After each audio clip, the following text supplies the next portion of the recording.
Grid League is the only sport that I know of anyway that has men and women compete directly with one another. In our version of this, it's called a ringer point race. And a ringer point race is when two teams each select an individual player, and in our case it could be a man or a woman, to represent them in a predetermined race. And so I want to take a minute to talk about the men versus women ringer point races, why this works, how it works a little bit, and then why it's never really been done before. So if you think about a race, and you think about what's important for a race to be effective, which is to be exciting, entertaining. And so I think there's one key element that's required of a race, and that is a uncertain outcome. You can't know who's going to win ahead of time for the race to be effective. So if you have that uncertainty, then there's excitement leading up to the race, and then of course during the race as the winner is determined. So that uncertainty is the key component. Everything else doesn't really matter when it comes to a race. And so the less certain the outcome is when you go into the race, the more exciting it is leading up, and oftentimes the more exciting it is during and after because it's a closer outcome. And then the more certain, the less exciting it is unless there's an upset in the race. So that upset is going to be a rare thing. That's what makes it exciting. And so generally speaking, when you're designing a race, you want to design for a balanced outcome. And that means the uncertainty is at its absolute maximum, and therefore it's the best version of a race going into it. So traditionally, the way you would balance an outcome is to have a single set of race parameters that everybody partook in. So for example, in a 400 meter, everybody runs 400 meters. If you had a hurdle race, all the hurdles are the same height, the distance everybody travels is the same, etc. A slightly different example, the javelin throw. All of the javelins are the same requirements on the field, etc. So test parameters, race parameters are the same.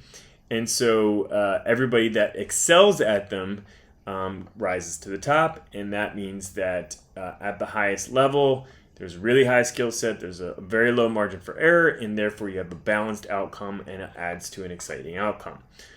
This appeals to one group of physical characteristics. So generally speaking, if you're going to have sprinters, they're all going to look fairly similar. As far as body type goes, they're all going to be a fairly similar body weight. Same goes for long distance runners. But there is another way. So if we can group people into different groups of physical characteristics that are consistent enough that we can create a variable that we change that evens out those differences. And the best example that exists in the world today outside of gender is weight class. And so weight classes are groups of people that generally have physical differences that yield differences in performance. Generally, when somebody's heavier, they have more muscle mass and can be stronger. So we have an example of balancing these physical differences in a test at this point right now, and that is the Sinclair total, which is an equation that helps offset the differences in ability related to somebody's body weight. So we're crossing the boundaries of weight classes. So we're really thinking about this in a very similar way when it comes to the physical differences in gender. And so if we can offset those physical differences in a set parameter and there's consistencies in those physical differences, we can appeal to more than one group of physical characteristics. And in this case, we're talking about gender. So let's talk about what some of these general physical characteristics that we can offset are amongst men and women. So it's important to note that when we talk about this, we're not saying any specific physical characteristic is more valuable than another. A grid race doesn't care. So some grid races are going to value shorter range of motion over strength. Some grid races are going to value being taller over strength, over speed. And it doesn't really matter what physical characteristics somebody might have, except for how it applies in a particular race. And so in grid, we have a wide range of race types, and therefore we can appeal to a wider range of physical characteristics And so these are some examples that we might offset for. And so we have different types of races that will use these physical differences differently. And sometimes there is no offset needed. So for an example, there's a race that has 6 triple touches. Somebody runs out to the pull-up bar, performs 6 triple touches, runs off.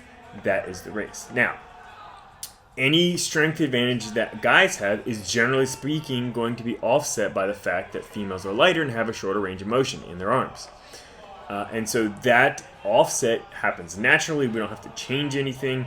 And it yields a very exciting and a very close outcome most of the time because we have that balanced outcome. Now, if there are races that are more dependent on strength specifically, then we apply a difference in weight.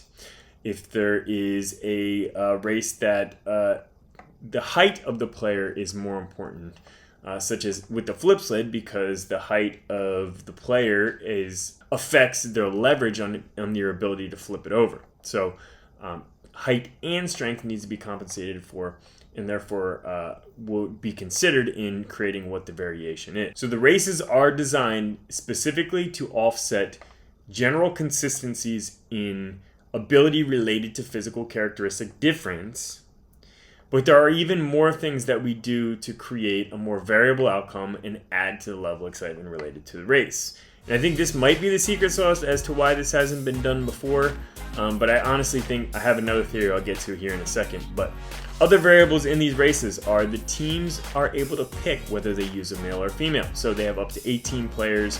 They decide, and therefore you're getting the team's best option in that given chance, in that given opportunity, and it could be either male or female. So it's up to the team to decide. That means that we're likely getting the best option possible on the grid. The best versus the best means that there's more excitement, there's a more balanced outcome, and even if you're in a situation where, let's say, one team has a superstar and it's really hard for any team to be competitive, we have a time cap related to the outcome of the race that must be hit to gain a kind of consolation point, for example. So even if the outcome of the race overall is expected, whether or not that time cap is hit is another variable that can add excitement in that instance. And then, of course, we're still set up for the opportunity for an upset, which is the most exciting type of race. And then, of course, these races are designed to create the opportunity for players to make mistakes. So they're high skill, there's balance involved, there's obviously some sort of maximum effort that's required to have the best speed.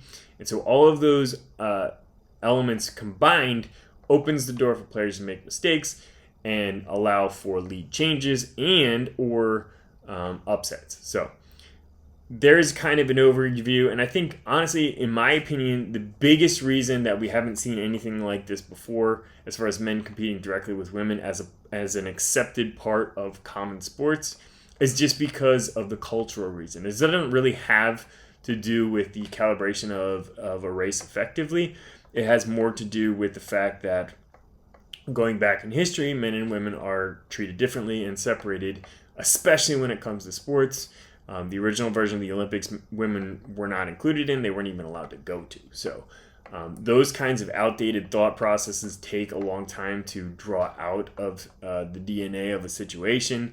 And not that long ago, women weren't even allowed to vote, and people resisted that changing as well. So there is a resistance to the idea of men and women competing together in sports, but I think that's going to go away faster and faster. This is the direction of society. And so we hope to be at the leading edge of that direction with the sport of grid. And this is a big reason that, we're excited about these races. But honestly, the biggest reason is because it's fun to watch. Like, these are some of the most exciting races that we have. And honestly, when you put men and women together in a team sport, it's just better. It's more dynamic, it's more compelling, more intriguing storylines. It's just more fun. It takes the sports experience and it turns it up. So, hope that was enjoyable, and thanks for watching.